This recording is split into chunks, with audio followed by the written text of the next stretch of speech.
gracias por acompañarnos, por acompañar a Ramón, iba a decir. Lo había ensayado con Ramón aquí a la derecha. A José Luis y a Ramón, esos dos pesos pesados de la narrativa que vamos a conocer hoy, que vienen desde Madrid.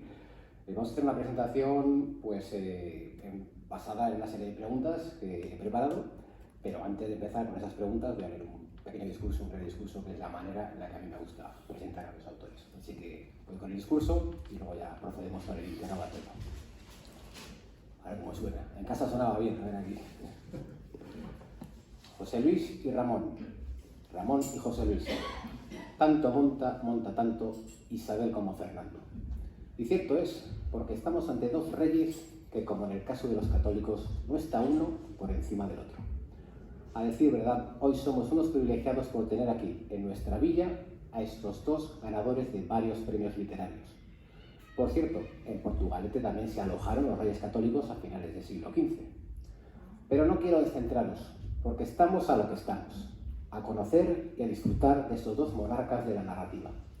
Ramón Alcaraz García, profesor de escritura creativa, además de escritor, soberano del realismo mágico con esta original, delirante y estilosa El fabuloso zoológico ambulante, su primera novela publicada. Por suerte, en los cajones guarda unas cuantas joyas más que espero que pronto vean la luz. Y digo bien con estilosa, porque es un portento en el uso de la palabra, de la sonoridad y del ritmo. Como escritor que soy, es algo que valoro mucho, ya que no es tan fácil de encontrar un estilo sublime en la literatura actual. La lectura fluye como un velero sobre un mar en calma, y eso que la novela es todo menos tranquila. Nos vamos a encontrar tensión desde la primera página, con la aparición de un extraño carromato que nadie sabe a quién pertenece. Al enigma le seguirá el desconcierto de los habitantes del pueblo de San Antonio y las sucesivas incógnitas en esta localidad donde nunca pasa nada hasta ahora. ¿Y qué decir de José Luis Díaz Caballero y sus 100 cruces arrastradas? Pues es 100% recomendable. Canela fina.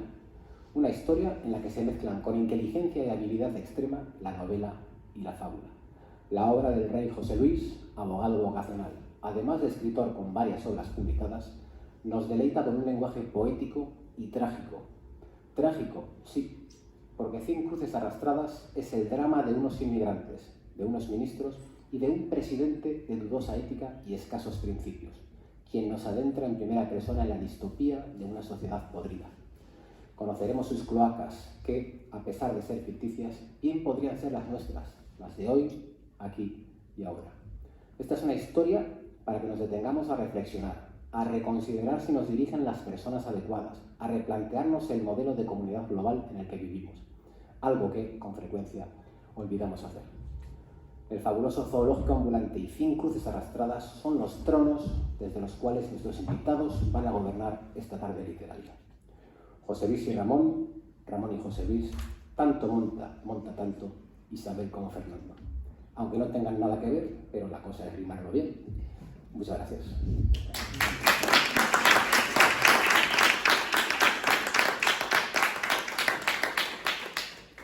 Bueno, comenzamos con el interrogatorio, como os he dicho antes. Voy a empezar con una serie de preguntas, en primer lugar para Ramón, y luego será el turno de José Luis dentro de un ratito. Bueno, Ramón, cuéntanos, ¿de dónde surge esta idea de este carromato tan extraño que aparece en el pueblo de San Antonio, donde nunca pasa nada hasta ahora? Buena pregunta. ¿Se me escucha bien? Al final también. Bueno, ¿de dónde surge? En este caso la idea surgió hace bastantes años, porque esta fue la primera novela que escribí. Ha estado como 30 años en un cajón, porque luego me dediqué a formar escritores, a corregir, y bueno, mi función no era la de publicar, sino eso lo tenían que hacer mis alumnos, hasta que, bueno, pues las circunstancias han permitido que salga a la luz. La idea me surgió, bueno, esta es una novela que, tú sabes, no se puede, normalmente cuando presentamos una novela el problema es que no se puede desvelar más de un punto en donde podemos dar a entender o romper la intriga, ¿sabes? Pero yo os iba a contar que esta idea me surgió cenando una noche de verano en la terraza de un restaurante, y de pronto pasó algo que, bueno, pues esa idea, esa chispa que de pronto dices, jo, aquí tengo aquí tengo una historia, aquí tengo una novela. Y primero surgió como una idea de relato. En inicio tenía 12 páginas, era 10-12 páginas, pero bueno, necesitaba más. Entonces empezaron a llamar la atención esos personajes tan peculiares y lógicamente la novela la hacen los personajes. Entonces la trabajé y me olvidé de ella. Y hace poco, bueno, pues hace año y pico, de pronto volví a leerla y me sorprendí a mí mismo porque, bueno, pues porque sabes que cuando, bueno, ese es un consejo que se da en los talleres de escritura, que dejemos siempre reposar lo escrito, porque cuando estamos muy de lleno en algo que escribimos dejamos de ser objetivos. Entonces ese tiempo que está ahí, lo que pasa es que claro, a mis alumnos no les puedo decir que tengan 30 años lo que escriben porque además me daría poco con ellos, publicaríamos como un par de novelas en la vida. Pero bueno, es lo que solemos hacer. Entonces leer con tanto tiempo te da una idea tanto de si está bien como si está mal. Si te lo dicen, empiezas a leer y dices, pero esto es un rollo, esto cómo escribo yo esto, lo rompes y lo tiras. O si te da la percepción de, jo, esto está bien escrito, es que esto está muy bien escrito, estás leyendo algo que ya no te pertenece. Y bueno, yo me sorprendí y me gustó, y luego el azar pues ya ha hecho que esté publicado. Bueno, tal y como ha dicho Ramón y he comentado antes yo en el discurso, pues Ramón es profesor de escritura creativa y siempre ha estado al otro lado de la barrera, en el lado digamos, de los que no publicaban, ¿no? ¿Cómo das este salto tantos años después? ¿Por qué no lo publicaste antes? ¿Piensas que has tardado mucho en publicar esta novela?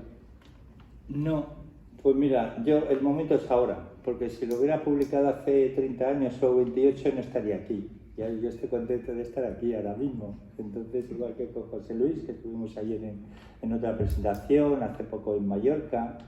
Entonces, todo tiene que pasar cuando tiene que pasar. José Saramago, por ejemplo, empezó a dedicarse realmente a escribir con 50 años porque se quedó en paro. Entonces, pero él siempre había escrito, es lo que me pasa a mí. Yo soy profesor de escritura, pero siempre he escrito. Yo tengo ahí, como tú has dicho, otras novelas que espero que salgan a la luz con el tiempo. Ha sido una circunstancia. De hecho, fue porque el año pasado yo vi un certamen de novela, porque claro, tampoco me presentaba yo a certámenes, porque era un poquito deshonesto por mi parte presentarme a certámenes donde se podían estar también mis alumnos. Además, tenía todas las de perder, porque si lo gano quedo mal, porque pues un alumno va a decir, pues el profe se presenta, ¿para qué nos presentamos nosotros? Pero claro, si no lo gano, quedo también mal, porque dicen, pues vaya liga de profesor que no gana certámenes. Entonces es un riesgo que no puedo asumir. Nunca lo mandé a una editorial, solo lo mandé a este certamen que yo vi en Mallorca, porque me hacía ilusión, porque yo la historia la escribí en el tiempo que yo vivía en Mallorca, y solamente, y esto creo que no lo he contado en ninguna presentación, solamente lo mandé a la agencia Carmen Balcells, hace como 25 años, que tuvo un informe muy favorable. Estuvieron a punto de representar la novela, pero al final no se decidieron. Pero luego también pienso que Saramago, como digo, lo decía, es que no era el momento, igual no era el momento de tú hubiera igual publicado esta novela con 30 años y pues hubiera igual pasado sin pena ni gloria, porque no tenía la experiencia, no tenía los contactos, no existían las redes sociales. Ahora tenemos un mundo que nos abre esa posibilidad de comunicación, y yo estoy muy contento de haberlo hecho ahora, sí. Bueno, yo soy de los que piensan que una novela es lo que hacen sus personajes principalmente, y justo además lo acaba de comentar Ramón. Entonces, ¿quién es el protagonista o protagonista de esta novela? ¿Cuál es su meta? ¿Cuál es su objetivo en la novela? Esta pregunta es muy interesante porque esta es una novela de las que se llaman corales, es una novela coral, donde realmente, bueno, ¿tú vas a decir cómo empieza o lo digo yo? La novela... Es tu novela. Bien. La novela empieza, en la primera página, empieza con un carromato que después de una tormenta aparece varado en un río. Entonces no se puede mover de ahí el carromato hasta que las aguas del río no bajen. Entonces resulta que el pueblo donde aparece enfrente, donde aparece varado, es un pueblo remoto, perdido, donde por allí no pasa nadie nunca. Entonces, claro, mientras los habitantes del pueblo se alarman, se dicen, ¿qué hace este carromato aquí? Y sobre todo se hace la pregunta, ¿para qué ha venido un carromato a este sitio si por aquí no pasa nunca nadie? Entonces realmente uno de los elementos fundamentales de la novela es el propio pueblo, los habitantes en su conjunto. Y luego particularmente porque el carromato hace un efecto de espejo, digamos, cuando nosotros nos encontramos ante una situación de miedo, de incertidumbre, cada persona reacciona según su carácter, según su forma de ser, según su forma de entender la vida. Hay gente que puede reaccionar con miedo, con ilusión, con agresividad. Y entonces eso es lo que más o menos simboliza cada uno de los personajes, que son personajes pues, corrientes que pueden haber en un pueblo, pero cada uno con su singularidad. Bueno, esta pregunta es un poco, voy a decir, complicada de formular, tampoco es eso, ¿no? Pero tiene su punto especial, así que casi lo voy a leer para formularla bien. Esta es una historia, esta es una novela surrealista, de humor absurdo, y creo recordar que en una presentación te preguntaron si esta novela, de alguna manera, es parecida a ¿qué película era? Que no me acuerdo. Amanece que no es poco, de José Luis. ¿Recuerda? O si se parece más al cine de Berlanga, en ese surrealismo. Buena pregunta. Buena pregunta. Bueno, no es una novela de absurdo realmente porque tiene una trama muy definida, de principio a fin. Tiene un hilo argumental muy definido, de historia continuada. Amanece que no es poco es una sucesión de situaciones que realmente podrían funcionar separadas. Aquí no.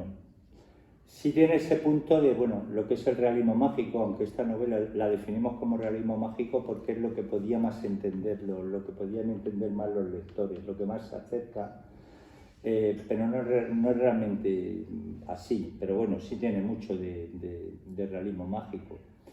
Y yo, por ejemplo, que lo contaba ayer en la presentación de ayer, no es una novela que busque hacer reír.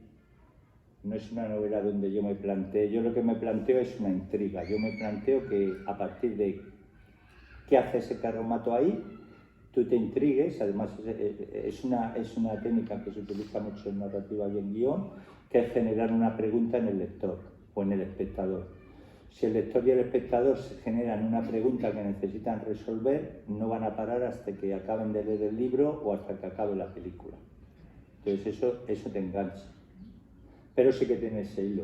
Pero sí que las situaciones, a mí me está diciendo la gente que se ríe mucho también, aunque intriga mucho, pero que se ríen mucho porque los personajes son realmente muy curiosos, son personajes singulares.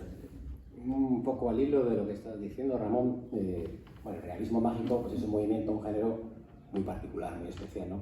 ¿Por qué te has decantado por este género para contar tu historia?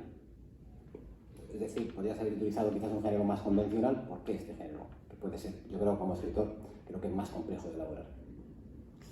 Sí, es más complejo, pero la historia daba para eso. También hay que pensar que hace 30 años el realismo mágico pues estaba más vigente que ahora. Estaba por García Márquez como una de las figuras que más fama estaban teniendo, y quizá mi influencia también era esa. Pero el realismo mágico, cuando tú tienes un elemento de intriga, que hacer creer lo que no es o llevar al lector por caminos que luego no son los que parecen, es realmente muy efectivo. Es lo que llamaba Carpentier lo real maravilloso.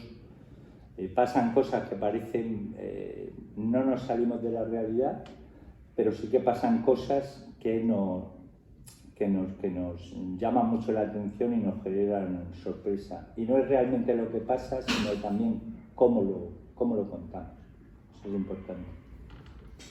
Bueno, esta novela, esta trama se desarrolla en un pueblo de ficción que teóricamente está en España, Como son personajes muy delirantes, yo te pregunto si una historia como esta se podría desarrollar en otro lugar que no fuera España, en otro país.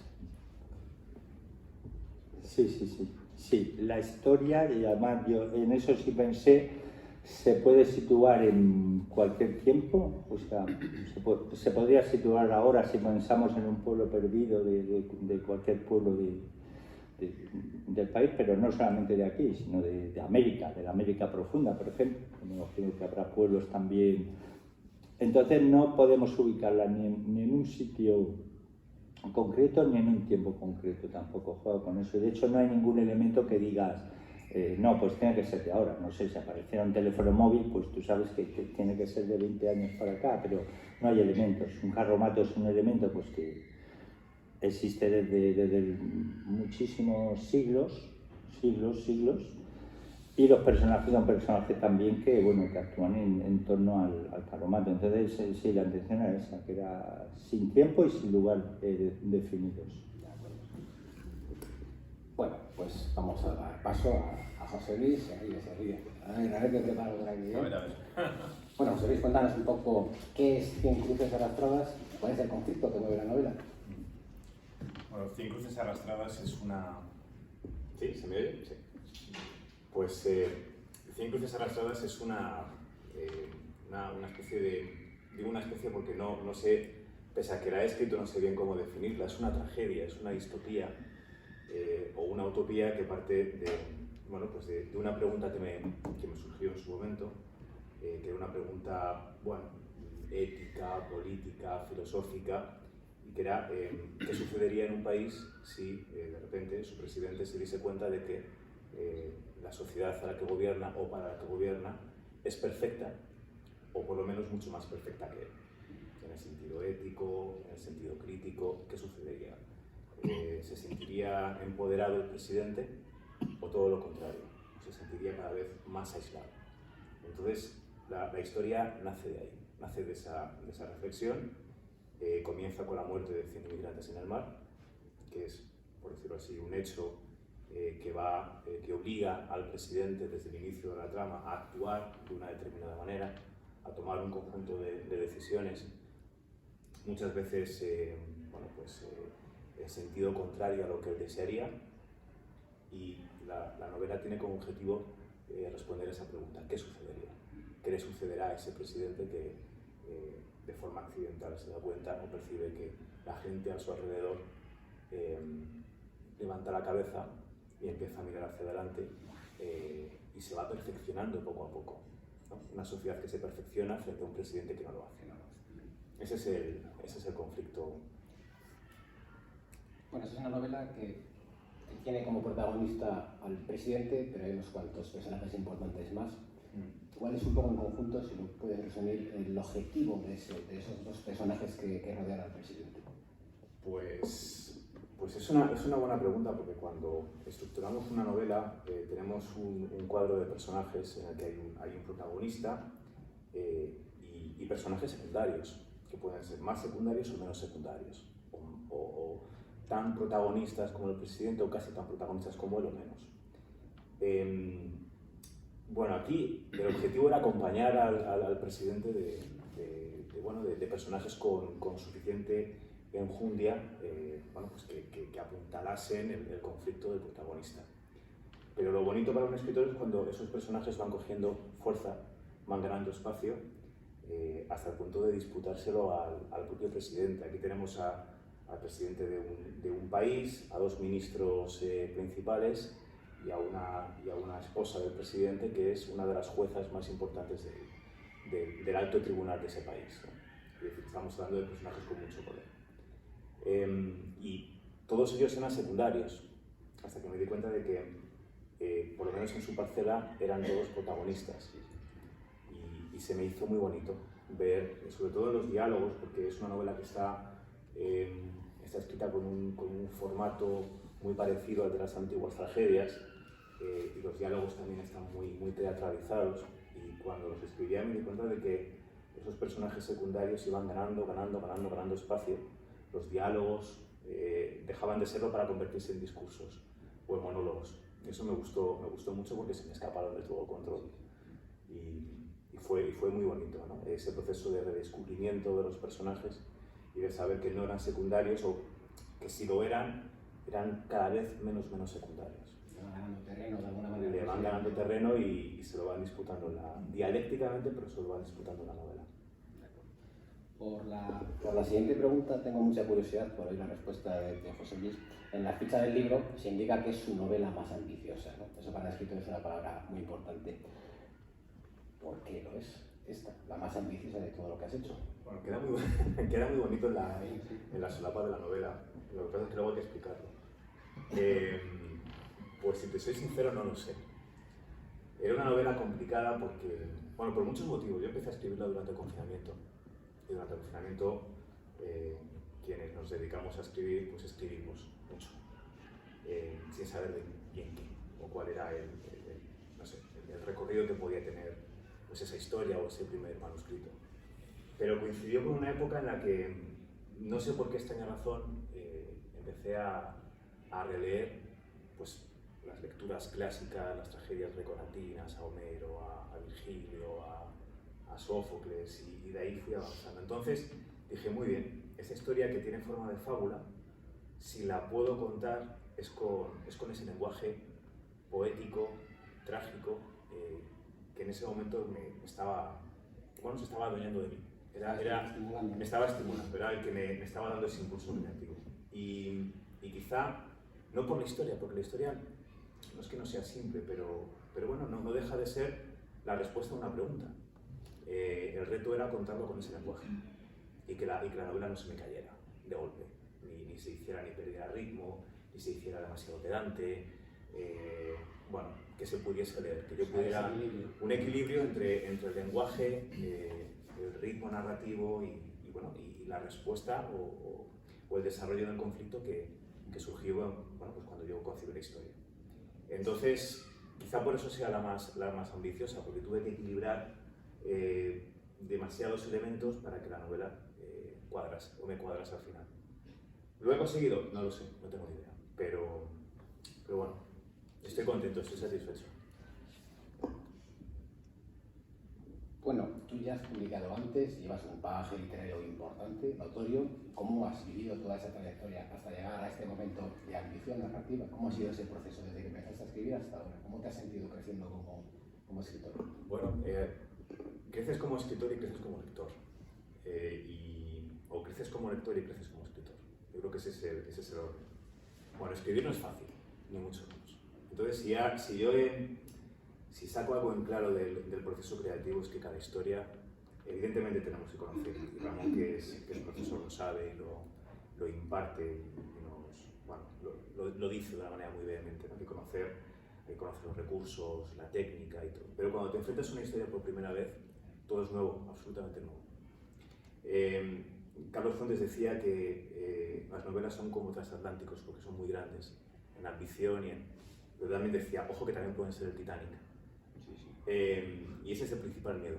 Entonces yo creo que el aprendizaje que saco es, siempre empezamos de cero cuando abordamos una historia por primera vez y el éxito está en terminar, llegar al final y descubrir que funciona. Y descubrir que funciona. Que solo lo sabes casi por exacto, en poner el punto y final y empezar a... Bueno, no cuando se pone el punto y final se escribe o se termina de escribir una novela, porque ahí empieza un proceso quizá más complicado que la escritura inicial, que es la reescritura, la relectura. Eso es muy complicado, porque aspectos que funcionan o que tú pensabas que funcionan en una novela, de repente se te caen. Entonces, sobrevivir a la relectura yo creo que es uno de los retos principales del escritor. Pero bueno, llegar al final y decir, vale, es esto, y me gusta, es esto y me siento orgulloso. Yo creo que es el aprendizaje que saco. Esa es la trayectoria, porque puedes escribir 3, 4, 5, 200 novelas, pero cada historia es nueva y cada historia se escribe de una forma distinta. Y yo creo que... De alguna manera la trayectoria es siempre seguir aprendiendo. Seguir aprendiendo y tenerla... Bueno, seguir aprendiendo, seguir observando, seguir buscando formas nuevas de contar, aunque siempre tengamos un estilo, no digo definido, pero sí reconocible. El hecho de aprender a contar una historia es... No aprender a contar una historia, sino de encontrar una historia y aprender a contarla, encontrar el mecanismo para contar esa historia, yo creo que es fundamental. Es algo, si lo consigues, es algo que te debe hacer sentir orgulloso. Sí, sí, desde luego. Bueno, esta novela aborda un tema muy interesante, que es la siempre complicada relación entre la justicia y el poder. Es un tema muy complicado de abordar, ¿no? ¿Cómo lo haces tú en la novela? Bueno, juntando los dos elementos. En la novela hay digamos que uno de los aspectos no contradictorios, pero sí interesantes, lo puedo decir yo. Es que los dos protagonistas, que son el presidente y su esposa, son jueza y presidente. Es decir, ambos representan el poder político y el poder judicial. Y en la novela están entrelazados, digamos que van de la mano, el uno y el otro. Pero tiene que surgir algún choque. Es un choque, claro, porque los intereses son diferentes. Entonces, a mí me gustaba mucho esa idea. Bueno, además de que tú lo has dicho, soy abogado, entonces es algo que veo todos los días. Cómo se entremezclan ambas esferas, ¿no? No de un modo tan notorio como en la novela, porque la novela está, bueno, pues ese conflicto está llevado al extremo, pero bueno, es algo que a mí me interesa mucho, ¿no? Quería saber si dos espacios o dos elementos tan divergentes, necesariamente divergentes, podían cohabitar, ¿no? Y aquí en la historia cohabitan demasiado, prueba de ver que son marido y mujer los protagonistas, ¿no? Pero sí me interesaba saber si de ahí podía, bueno, si de esa cohabitación salía algo positivo o no. Si son elementos que se pueden mezclar o no, y no se pueden mezclar, evidentemente. Y con esto no descubro nada, porque Eso ya le toca a los lectores luego. Bueno, en esta novela describes una sociedad perfecta. ¿Tú crees que en la vida real se puede llegar a tener o vivir en una sociedad perfecta o es una utopía? Que para mí, mi respuesta, ya anticipo, para mí es una utopía. Una sociedad perfecta no puede existir, siempre va a contener errores. Otra cosa es que podamos convivir con esos errores en la sociedad. Bueno, yo creo que la pregunta es, la respuesta evidentemente es no, pero yo creo que la clave está en saber si podemos aspirar o no podemos, nosotros queremos ser, como elementos de la sociedad civil, queremos ser o no una sociedad perfecta. En la novela sucede algo externo que supone el punto de inflexión que conduce a la sociedad hacia ese camino, por ese camino de la perfección. Pero, bueno, si esto lo analizamos desde un punto de vista actual o real, pues es una decisión de cada uno, ¿no? Yo creo que esa perfección, sobre todo en tener una capacidad crítica respecto a ciertos sucesos o situaciones o escenarios, yo creo que sí es posible, pero es una decisión completamente personal. Entonces, que se dé ese fenómeno de perfección colectiva, a mí me parecía muy, no sé, a mí la imagen de ese presidente cada vez más aislado, solo, sabiéndose vigilado, desde un punto de vista total, crítico, intelectual, ético, por toda la sociedad a la que gobierna, me parecía muy interesante, ¿no? ¿Crees que le puede, cuando la acabo de sacar de la chistera ahora, ¿crees que le puede estar pasando esto, por ejemplo, a Putin en Rusia, que se empieza a sentir observado por la sociedad que dirige? Puede ser. Al final, pero si fuera Putin, yo me imagino un palacio mucho más pequeño del Kremlin. Y si nosotros yo concebía, todos los presidentes viven en palacios, ¿no? O en casas, vamos a decir, presidenciales, ¿no? Aunque suene redundante. Pero yo imaginaba cómo esa casa se iba estrechando, empequeñeciendo poco a poco. Esa visión psicológica de la casa, cómo se iba empequeñeciendo, y al contrario, cómo la calle o el exterior se iba ensanchando cada vez más, ¿no? Cada vez más gente y cada vez un espacio o una burbuja más pequeña. Entonces, ¿le puede estar pasando a Putin? Pues posiblemente. No digo que esté basada en mucho, porque he escrito antes. Pero puede ser. Me parece el humanizar esa soledad del protagonista, o intentar entenderla, ¿no? Trazar esa casuística, ¿no? ¿Por qué el presidente hace esto? ¿Por qué se siente solo? ¿Cuál es su reacción frente a esa soledad? ¿Cuál es su reacción frente a ese proceso de perfeccionamiento? Y me interesaba mucho. Sí. Bueno, pues vamos a hacer ahora una serie de preguntas destinadas a los dos. Si quieres contestar tú, Ramón, ahora, para retomar la palabra. Bueno, estas son dos novelas con un estilo impecable, que a mí es uno de los elementos que más me ha llamado la atención de las dos, ¿no?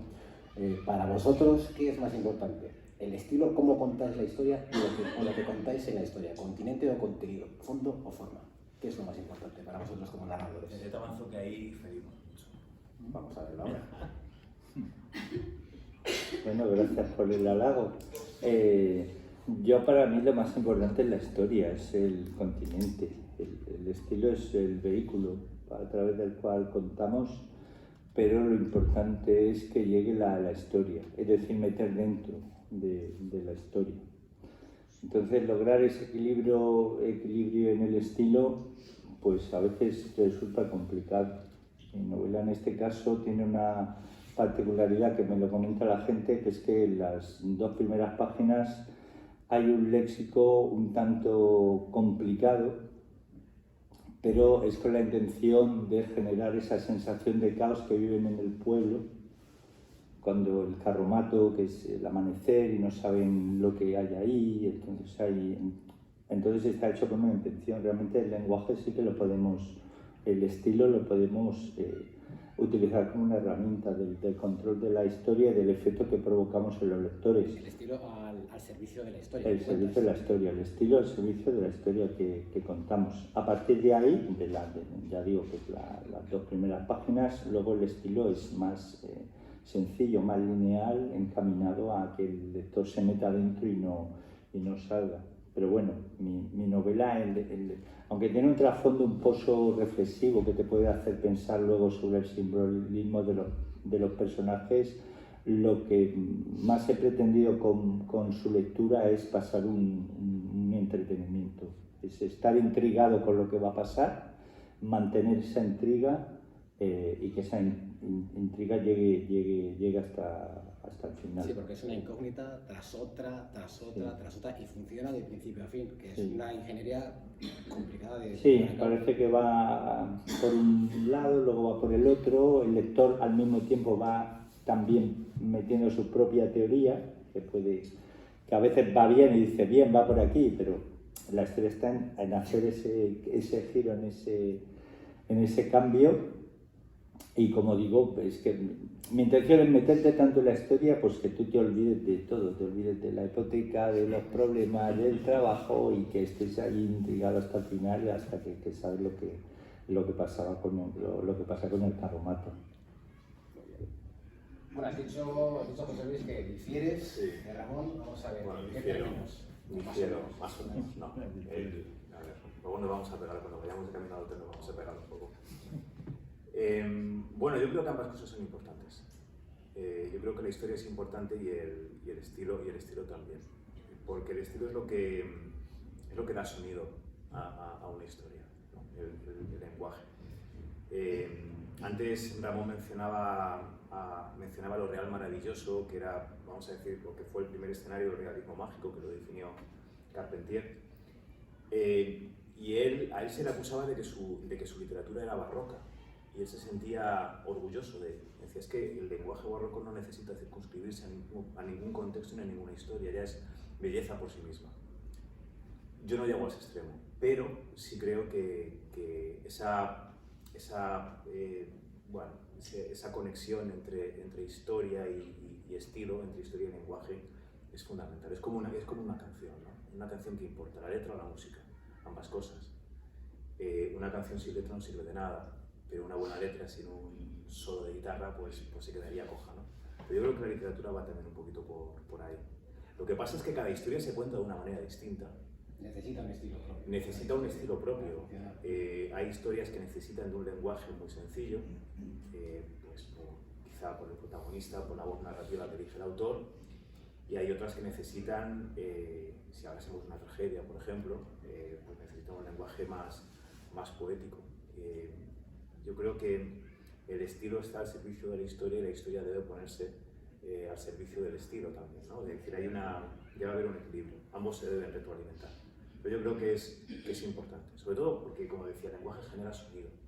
O sea, no solo consiste en imaginar una historia, sino que la historia tenga una especie de banda sonora que le dé ritmo, que le dé, ¿no? La musicalidad, Que la le dé, influencia del texto. exacto. Y yo creo que es muy importante. Es más, y a mí me sucedió con Cien Cruces. Yo necesitaba, siempre se nos pregunta a los escritores si construimos una historia con un mapa o siguiendo una brújula. Yo aquí sabía, y Ramón lo sabe porque lo hemos comentado muchas veces, que el lenguaje era tan importante que yo necesitaba saber en cada momento qué estaba sucediendo o qué iba a suceder en la historia para poder elegir las palabras adecuadas. Porque de lo contrario, si te concentras únicamente en la imagen, en la acción, en lo que sucede, el lenguaje puede ocupar un papel o jugar un papel secundario. Y yo necesitaba que el lenguaje ganara cada vez más terreno a la historia. Es decir, que la historia estuviera construida para decir, aquí estoy. Haz conmigo lo que quieras o utiliza el lenguaje que creas, ¿no? Pero yo creo que ambas cosas son importantes. Sí. Estoy de acuerdo. ¿Hemos diferido? No mucho. No, al final creo que más o menos he dicho más o menos parecido. Bueno, en el caso de Ramón, como hemos dicho, es una obra de realismo mágico y en el caso de José Luis, pues una distopía. Son géneros un poco particulares. ¿Creéis que hay que ser un lector experimentado para introducirse en vuestras historias o que las puede leer un público más general? En la mía un público más general, porque, bueno, como digo, es una historia que mantiene algo que necesitas descubrir, incluso lo podrían leer como iniciación pues en institutos, por ejemplo. Es una obra que para chavales ya de una edad, a partir de 14, 15 años, la podrían leer perfectamente como iniciación a la lectura. Y aquí, como no, un partido de tenis. Ha dicho la mía, por lo cual dudo que la mía no. No. La mía, tú hablas de la tuya. Yo creo que también. Bueno, aspiramos a escribir o a que nos lea el mayor número de gente posible. Eso es. Entonces, yo creo que los dos, bueno, o los escritores en general, cuando construimos una historia lo que pretendemos es entretener y emocionar. A todos, sin excepción. Luego hay gente a la que le gustará o no la historia, evidentemente, es una cuestión de gusto. Pero en mi caso yo creo que, para no quedar atrás, para lo que dice aquí mi amigo, yo creo que también.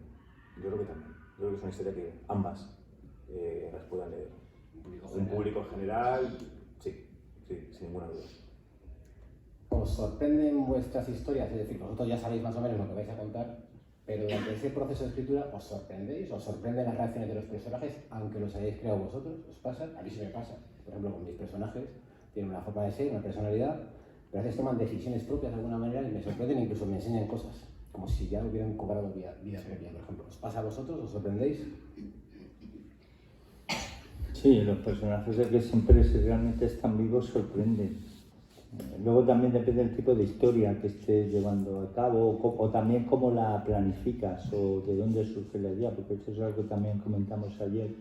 En mi caso, como la idea de partida, ese origen que yo tuve, estaba en el final, toda la historia pues es como la punta de flecha que se encamina a ese final. Entonces, claro, los personajes ahí no tienen tanto límite para digamos, salirse de esa trayectoria, porque si lo hiciera mucho no podríamos llegar a ese final. Luego sí hay tipos de historias que sí, que los personajes se pueden demandar un poco más.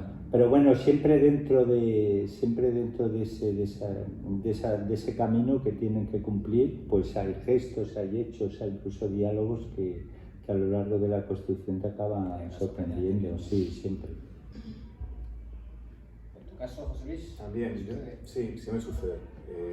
Sí me sucede porque, sobre todo cuando releo, cuando estoy corrigiendo, y veo, no sé, observo a los personajes de manera distinta, porque se me representan de forma distinta. Al final, cuando escribes, digamos que estás muy concentrado en el proceso de escritura, en la elección de la frase, en que suene bien, en que no sé, primero que sea una frase coherente, que suene bien, que encaje en la historia. Cuando relees o cuando releo, ahí los personajes, ahí es cuando empiezan a cobrar vida, cuando los ves en carne y hueso o los ves materializados. Entonces ahí sí, sobre todo si los has imaginado de una determinada manera, al releerlos es cuando los ves en acción, los ves en movimiento. A mí me impresiona mucho algo que es ver un personaje en movimiento. imaginable leerlo, ¿no? Cuando leemos una historia vemos que los personajes se mueven de un lugar a otro, ¿no? O sea, ver cómo un personaje camina, como si fuera una especie de movimiento de cámara, a mí es algo que me impresiona. Me impresiona cuando leo y me impresiona cuando releo algo que he escrito. Entonces, por ejemplo, si veo que los personajes ya pues, caminan y yo observo cómo caminan y van solos, ahí es cuando empiezan a sorprenderme. Y dices, yo he escrito esto, está muy bien. Pero, pues yo he escrito esto lo tiro a la basura. Pasa. Bueno, hay dos tipos de escritores. El escritor mapa, que es un escritor que estructura previamente su historia, conoce el inicio, el desarrollo y el final. Y otro tipo de escritor, que es el escritor brújula, que desarrolla la historia en su mente y luego ya digamos que se avanza intuitivamente a escribir. ¿Vosotros cómo sois? ¿Trabajáis con la estructura, con un mapa previo o desarrolláis en vuestra mente y luego tiráis para adelante? Bueno, yo como profesor de escritura tengo que decir que mapa, claro.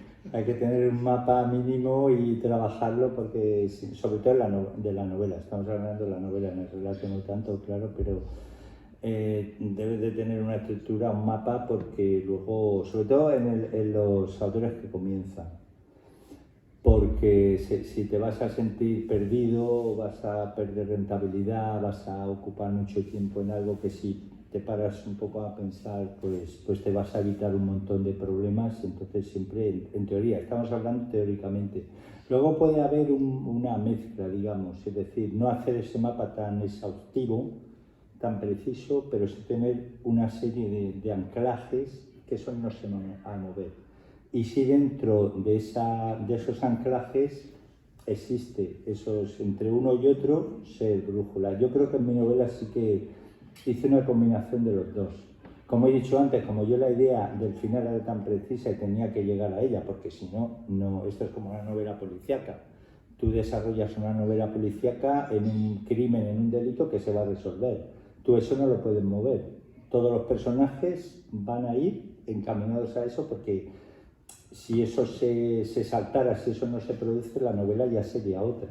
Entonces, en mi caso, sí que iban todos encaminados al final, pero luego sí que lo puedes, digamos, sentirse, actuar con brújula en cuanto a esa sucesión de hechos, pero tampoco, como digo, te puede demandar mucho. Y menos en novela negra, que exige que todo funcione como... Claro, sí, es que depende siempre del tipo de historia. El tipo de historia nos condiciona bastante. ¿Qué nos cuentas, José Luis? ¿Mapa, brújula? Bueno, mapa diría, pero es que el construir el mapa ya es una forma de escribir, ya es una forma de sorprenderte. Porque ahí vas descubriendo y vas tomando decisiones. Entonces, yo creo que tener un mapa es... A mí me sucedió algo no me ha sucedido con las anteriores, pero sí con esta. Yo construí el mapa de la novela de una forma... Bueno, parecía, yo tenía encima de la mesa de mi escritorio como una línea de metro. Así, además, folios apaisados uno detrás de otro y con las distintas escenas, con líneas, puntos, con todo, absolutamente todo. Y cuando llegué al final y puse en un recuadro, y ahora, fin, yo ahí dije, tengo una historia. Y me sentí como si ya la hubiera escrito. Y dije, vale, perfecto, pues al día siguiente comienzo a escribirla. No había escrito una sola frase todavía. Y cuando me desperté esa mañana, bueno, también era confinamiento, ahí todo estaba como muy llevado al extremo, ¿no? Pero yo estaba nervioso. Yo llegué, me levanté por la mañana, me tomé un café, me fui al estudio y estaba nervioso, porque sabiendo que tenía una historia, lo que pensé fue, ahora no voy a ser capaz de escribirla.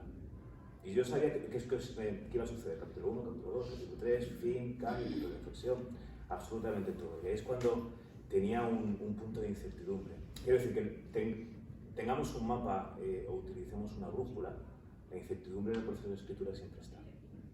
Bien porque a lo mejor la novela se te revela de alguna manera, o bien porque en ese proceso, al final cuando construyes una escena, no es tan sencillo cuando dices, bueno, pues ahora el personaje va de aquí a aquí. El escribir ese viaje, aunque sea de 5 metros, y que quede bien, no es tan fácil. O sea, llegar a la frase de y el personaje abrió la puerta y se adentró en la noche, la acabo de inventar. No es tan sencillo llegar ahí.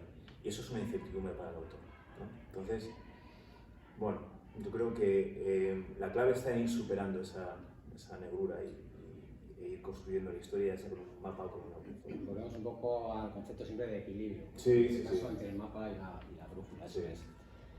Bueno, ¿de qué novelas os nutrís? ¿Cuáles son vuestros referentes literarios que soléis leer normalmente? ¿Os ayudan en vuestras historias? Bueno, claro, muchísimos, porque son la suma de los que hemos ido leyendo a lo largo de toda nuestra vida. Lo que sí es bueno, por ejemplo, cuando tienes una idea concreta es, bueno, pues hacerte con una pequeña biblioteca de obras afines a esa historia. Pues, por ejemplo, si fuera realismo mágico, pues lo normal es que leas obras de García Márquez, de Elena Garro, de Isabel Allende, de Carpentier, de Bioy Casares. Bueno, porque eso ayuda a dar tono, ayuda al estilo también, porque es un estilo afín. Luego hay autores que, por ejemplo, pues cuando quieres tratar personajes o que los personajes tienen mucho peso particular, yo qué sé, pueden leer a Pío Baroja, que trata los personajes de una manera genial. Entonces, claro, ahí tenemos una suma de todo lo que nos es influencia a lo largo de toda nuestra vida y luego en concreto en la etapa en la que estás trabajando. Que a veces no tienes que leer esas novelas completas, que a veces las has leído ya, no tienes que leerlas enteras, pero sí leer fragmentos, leer partes, sí, volver a ellas. ¿Don José Luis? Pues estoy de acuerdo. Yo creo que es muy importante, como decía Ramón, bueno, hacerte con una bibliografía de historias que no que concuerden con la tuya, sino que se asemejen en estilo y en los propios fines, ¿no?, de la novela. A mí me sucedió, yo tuve una época en la que necesitaba leer poesía, sobre todo. Es algo muy curioso. Durante el confinamiento yo no habría podido leer, no sé por qué, pero bueno, no habría podido leer novela negra, que me gusta mucho, pero no habría podido hacerlo. Necesitaba leer poesía, teatro, las tragedias de las que hablábamos antes. Entonces yo creo que es bueno nutrirse de todo, ser muy ecléctico en las lecturas,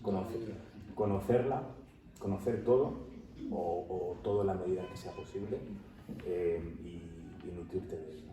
y de verlo, y ver de qué modo, porque, y esto lo dice mucho, no sé si lo dices o me he imaginado que lo dices o lo digo yo directamente, pero incluso de aquello que no se parece nada a lo que escribes, se saca algo. Si lo has disfrutado, se saca algo. Si no lo has disfrutado, se saca algo y no voy a ir por ahí. Entonces yo creo que es importante tener, pues eso, como, no sé quién lo dijo, pero leer todo. Incluso lo malo. Sí, leer lo malo aprendemos, claro. Hablábamos antes de Carlos Fuentes, ¿no? Decía él, leer todo y rápido, y lo antes posible porque hay mucho que leer. Hay muchísimo que leer. Pues yo creo que hay que leer todo. Y luego la historia nace y necesita de su propia bibliografía y te la va pidiendo, ¿no? Pero conocer absolutamente todo. Tanto lo contemporáneo como lo clásico, como lo bueno, menos clásico, pero tampoco contemporáneo, ¿no? Es decir, regresar al siglo XIX está muy bien. Hablaba antes Ramón de Pío Baroja, que está a caballo entre el XIX y el XX. Por ejemplo, yo he redescubierto hace unos años a Galdós. O leyendo a Pérez Reverte. A Quevedo. Exacto. Y leyendo, no sé, el realismo sucio, pues también. Y leyendo realismo mágico también, ¿no? Yo creo que todo es bueno y al final la propia historia destila esas lecturas y te lleva al lugar que la novela necesita. Bueno, son dos títulos muy curiosos los de estas novelas. ¿Os cuesta elegir los títulos? ¿Sois capaces de empezar a escribir sin título? ¿Y de dónde salen estos títulos? ¿De dónde los habéis sacado? Bueno, yo en mi caso lo tenía muy claro, porque como vuelvo a decir, la idea estaba en el final y sabía todo el desarrollo de la historia y es el carromato. Y bueno, luego en mi título lo que pasa es que meto dos, pero digamos palabras que son muy llamativas, ¿no? El fabuloso y ambulante. Y el zoológico, cuidadito porque es un truco, porque toda la novela va, es decir, sí, advertencia, porque puede ser un zoológico o puede no serlo. Eso nos lleva también por ese camino, pero ya digo que toda la novela va por aquí, va por allá, ahora es esto, ahora no es esto, y como vuelvo a decir, pues ya hay que leerlo para saber realmente lo que es. Tiene su truquillo mío, pero lo tenía muy claro. Parece que quiero que te calles así, que el micro. No es eso. Pues, bueno, yo tenía un título en mente. La novela ha tenido 3 títulos, 2 iniciales y el final. Y es bastante curiosa la historia. Nació con un título concreto, que no voy a decir cuál, porque me lo guardo para otras historias, si es posible. Y Ramón fue mi lector cero de esta novela. Y un día comiendo me dijo, oye, ¿y si cambiamos esta palabra por otra? Que suena mejor, que suena tiene más potencia sonora. Es una novela que tiene musicalidad, ¿qué te parece? Y yo lo vi perfecto. Entonces el proceso no de reescritura, sino de corrección, se hizo con un segundo título. Y no lo sé, 5 meses más o menos de la publicación, Cristian Velasco, nuestro editor, en una reunión que tuvimos me dijo, oye, ¿a ti te importaría cambiar el título de la novela? Y yo dije, el editor, digo, ¿otra vez? Es que aquí hay un problema porque la novela el título coincide con otra novela que es bastante conocida, y para no crear confusión. Y yo le dije, por supuesto, ¿pero tienes algo en mente? Digo, sí, claro que sí. No tenía nada en mente, no tenía ni idea de cómo iba a titular la novela. Y una tarde, después de haberle dicho al editor, sí, dame un par de días o día y medio, y te doy un nuevo título. Es muy difícil cuando ya has interiorizado una novela con un título, cambiar o encontrar algo que te llame y con lo que te sientas identificado es muy difícil. Entonces, estaba un día una tarde leyendo una antología de César Vallejo. Claro, la historia comienza con el fallecimiento de 100 inmigrantes en el mar, y digamos que esas muertes las arrastra, voy a decir. Las lleva como un lastre el protagonista de la novela durante toda la historia. Esa es la novela, ese es el conflicto principal. Entonces estaba leyendo una antología de César Vallejo y encontré, me vais a permitir, un poema que figura como cita en la novela, que dice, carretero de bronce, y no encones las ancas de tus mulas desangradas, tú que llevas también en tus pulmones la huella de 100 cruces arrastradas. Entonces yo estaba leyendo la antología y fue como una revelación. De hecho me puse nervioso. Llamé a Ramón y le dije, oye, ¿qué te parece? 100 cruces arrastradas. Y me dijo, perfecto, pero nervioso. Digo, no me digas perfecto, dime, es muy perfecto, porque no encuentro otro título mejor. Y así fue. Se lo dije al editor, me dijo, perfecto también. Entonces, encontrar este título fue una sorpresa y una... No estaba programado. Nada, en absoluto, y una revelación, que no suele suceder, pero en mi caso sí. Y ahí es cuando dije, como me obligan a cambiar el título otra vez, renuncio, tiro la novela a la basura. Sí, el título es casi como la cara del libro, y si te lo cambian es como si te cambiaran la personalidad de tu hijo, digamos. Porque al final, generalmente los escritores concebimos primero, pensamos en un título, o se nos ocurre muy al principio de la historia, y lo tienes interiorizado. Entonces, si te obligan a cambiarlo, o si por alguna circunstancia te ves obligado a cambiarlo, pues es como si a tu hijo se le cayera un ojo de repente. Y dices, bueno, ¿y ahora qué hacemos? Es muy irritante. Es muy irritante, no lo puedo poner otro, así como si fuera... y da vértigo. Lo que pasa es que lo que sucede es que en mi caso fue una revelación. Y dije, no puede ser, me he encontrado con esto. Se lo consulté a Ramón y me dijo, grabado. Y así fue, en mi caso. Sí, bueno, voy a quitar un poco esto. No, sí. Claro, el problema del título no es solamente que sea bonito, que suene bien, sino que sea reflejo del contenido. Ese título anterior que tenía José Luis era muy bueno. A mí cuando me dice hay que cambiar el título, digo, jo, es que estaba muy bien, o sea, porque se asocia bien al contenido, refleja muy bien lo que muestra la novela. Entonces yo estaba así como un poquito de uñas diciendo, mal asunto, pero cuando me dijo el título dije, es que le cuadra también a la perfección. Si no se lo hubiera dicho, oye, vale, es precioso. Hay muchísimas novelas, no lo sabemos, pero hay muchas novelas que provienen de versos.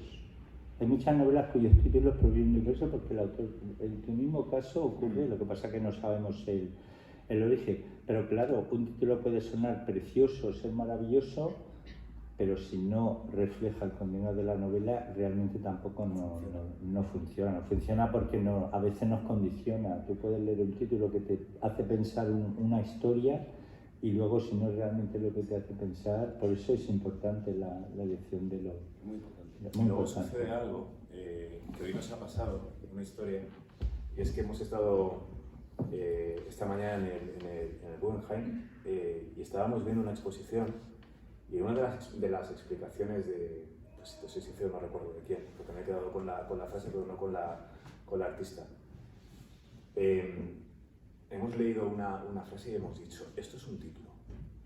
Y nos hemos pasado, yo creo que las 2 horas que hemos estado en el museo pensando en el título, olvidándonos de la... Entonces hay veces que los títulos nacen de algo accidental. En mi caso fue pues, una lectura de una antología de Vallejo, pero puede ser, no sé, porque, ¿verdad, Ramón? Hoy lo hemos visto. Lo que pasa es que hemos dicho, bueno, pero esto no lo podemos copiar, porque ya es el título de una exposición, de una pintora. Bueno, pues ¿cómo podría ser? Entonces, es muy bonito el proceso por el que muchas veces encontramos un título, ¿no? Porque es... Y encontrarte por algo por accidente, ¿no? Es una cosa... No nos vais a decir... No. Ya sabía lo que sí... Claro, sí hemos dicho, ¿quién se lo queda, tú o yo? No lo vais a decir. No. No puedo decirlo, pero voy a decir otra cosa. Vamos a hablar nosotros. Hay autores y autoras que coleccionan títulos. O sea, tú cuando ves un título, aunque no sea para una novela, y bueno, no voy a decir nombres, pero hay escritores aquí, no digo aquí, digo en el país, que a veces se juegan a los títulos a las cartas, ¿sabes? Y porque sí, porque dice, bueno, tengo un título, pero claro, si a ti no, por muy bueno que sea, si yo no lo puedo meter en una novela, ¿de qué me sirve tener el título? Pero otras personas sí que lo pueden aprovechar para su novela, y ese intercambio de títulos, ¿sabes? Está bien, eso me da curiosidad. Bueno, hay algo que se suele decir y que nos suelen preguntar a los autores, y es que escribimos aquellas historias que nos gustaría leer. A mí sí me pasa, por ejemplo. Intento escribir novelas que muchas veces no me encuentro y lo primero que hace un escritor cuando escribe es que se las cuenta a sí mismo, ¿no? De mi directo son muchos, ¿no? Escribo lo que me gustaría leer y no suelo encontrar, o yo no he descubierto, por lo menos en el mercado. ¿A vosotros os pasa? ¿También lo mismo? Sí, yo creo que sí, que bueno, es que eso desde siempre nos condiciona y tenemos una tendencia a leer lo que realmente nos gusta. Yo creo que sí, yo digo que sí. ¿Quieres seguir? No. Sí, espera. Opino lo mismo. Yo creo que, bueno, yo diría algo más. Yo diría que escribimos las novelas que habíamos imaginado escritas por autores a los que admiramos. Yo diría eso. Y esto lo podría haber escrito, no sé, Faulkner o Ramón Alcaraz. ¿Has visto? El piropo que te he echado, o sea, esto...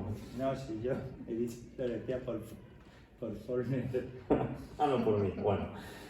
Sí, yo creo que escribimos lo que nos gustaría leer, evidentemente.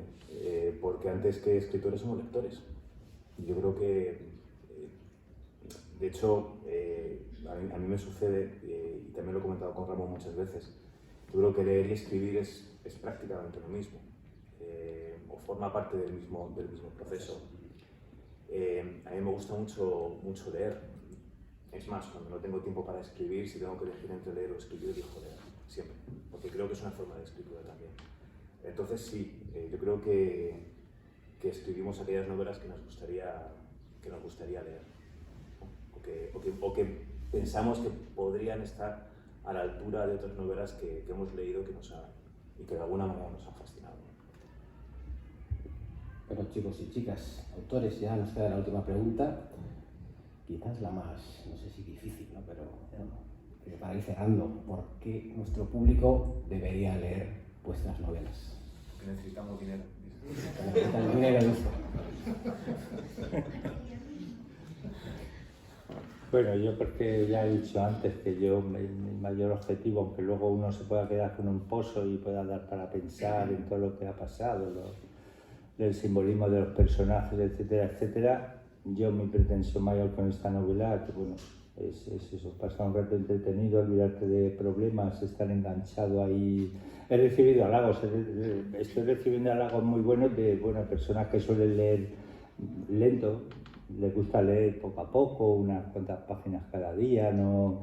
Y que han llegado a un punto que han tenido que leérselo de tirón para llegar al final. Pues eso implica olvidarte de todo, estás atento a eso, pues bueno, si han pasado 2, 3, 4 horas las que hayas pasado, pues yo con eso estoy contento con esta novela. Igual más adelante escribiré una pues, más reflexiva, más, no sé, comprometida, pero en esta mi finalidad era esa. Pues, bueno, yo diría que, porque, y creo que hablo por los dos, ¿no? Evidentemente pretendemos entretener, claro que sí, pero una de las razones es, por lo menos en mi caso, porque en la novela hay mucho de mí y hay mucha emoción. Ramón siempre dice que cuando escribimos a gusto, con cierta emoción, ¿no? con sentimiento y con felicidad, eso se transmite. Y esta novela, que bueno, como todas, pues costó mucho escribirla, porque como decía antes, escribir es algo muy complicado y muy duro y frustrante y que es una fuente de felicidad, claro que sí, pero también de ansiedad y en ocasiones de oscuridad también. Pero yo creo que hay mucha emoción y porque hemos dado lo mejor de nosotros mismos. Creo que no habríamos podido escribir estas novelas, las dos, de mejor manera.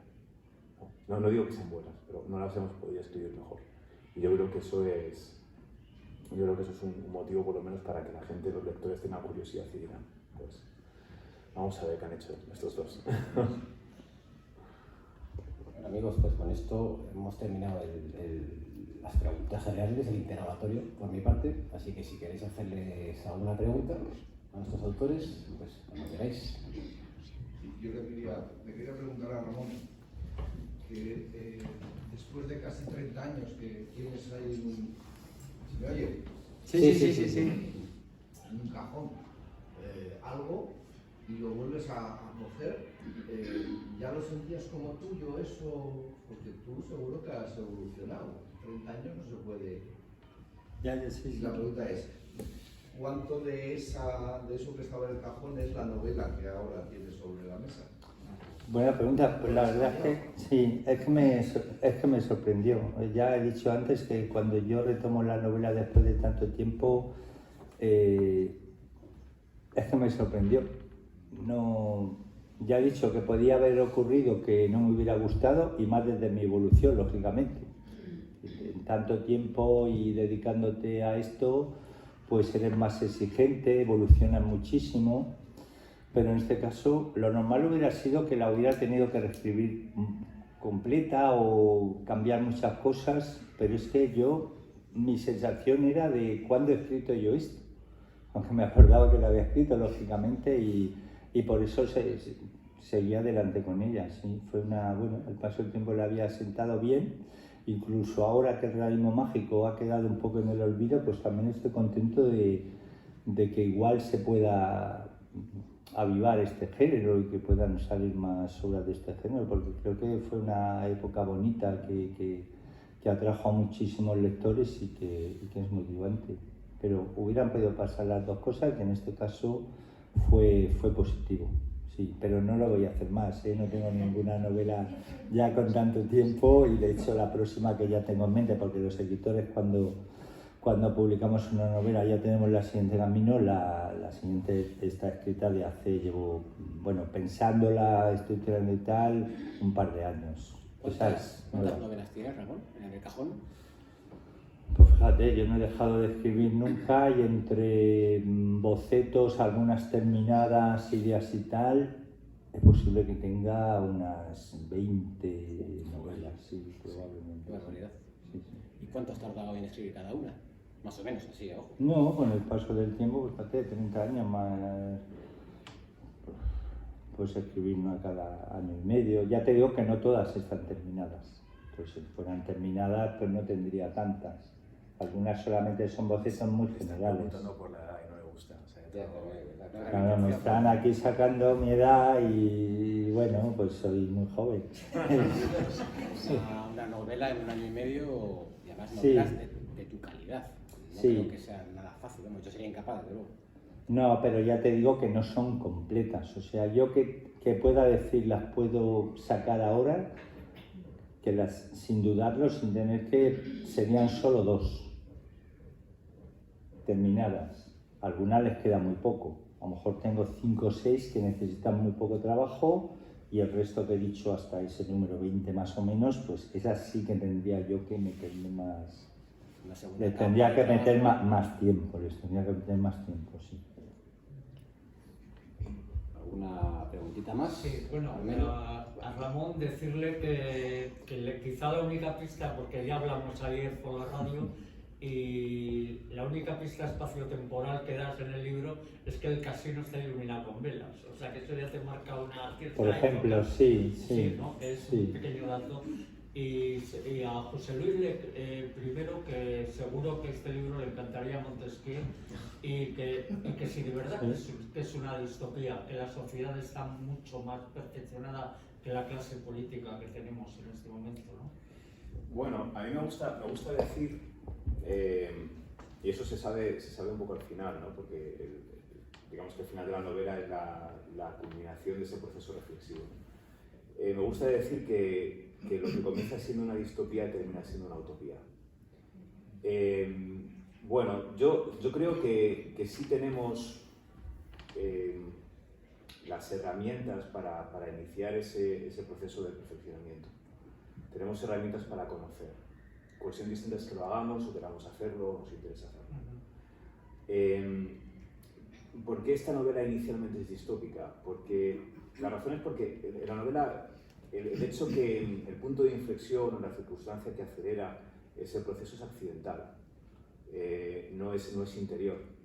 Lo que pasa es que se desencadena en algo muy bonito. Hay una escena, no es un spoiler porque, bueno, no cuento mucho, pero hay una escena en la que el presidente, yendo de camino al Parlamento, se detiene en una frutería a comprar cerezas porque es su fruta favorita y él tiene un frutero de confianza. Entonces, cuando está comprando y dialogando con el frutero, ve que detrás del mostrador el frutero tiene en una estantería pues, como 5 o 6 libros de economía, de teoría económica, ¿no? Y le pregunta al frutero, ¿desde cuándo eres lector de economía? Y el frutero dice, pues no lo sé. Dice, ¿pero desde cuándo? ¿Pero te interesa la economía y por qué? Le pregunta el presidente como extrañado. Dice, me interesa, es más, tengo una urgencia por saber de economía, pero no sé la razón. Solo sé que la necesito, que tengo esa urgencia. Lo ideal, para que la novela no fuera distópica, es que ese proceso estuviera mucho más, mucho más interiorizado, ¿no?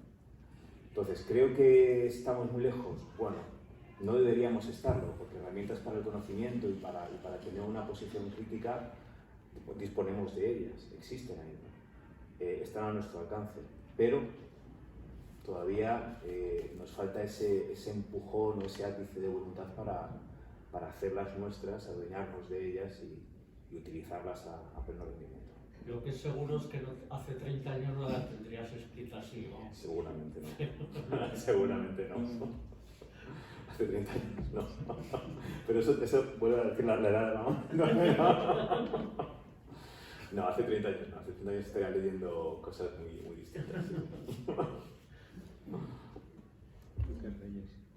Al hilo de lo que ha dicho la frase de José Luis, que escribir no es fácil, le quería preguntar a Ramón qué le ha aportado como escritor el haber sido profesor de escritores. Si ha tenido algún alumno destacado y si podemos alguien aprender a ser escritor como usted. Yo doy fe de que sí, porque él ha sido y sigue siendo un maestro desde hace muchos años. A lo mejor ahora suena mal lo que voy a decir, pero bueno, no me va mal como escritor, así que yo creo que sí se puede aprender a ser escritor, pero bueno, Habrá que tener alguna cualidad bastante. paciencia, ganas de trabajar, esfuerzo, resiliencia, capacidad para soportar la ansiedad del proceso creativo, imaginación, obviamente, y muchas ganas de contar historias. Pero bueno, que responda Ramón desde su punto de vista de profesor. Sí, bueno, muy interesante esta pregunta.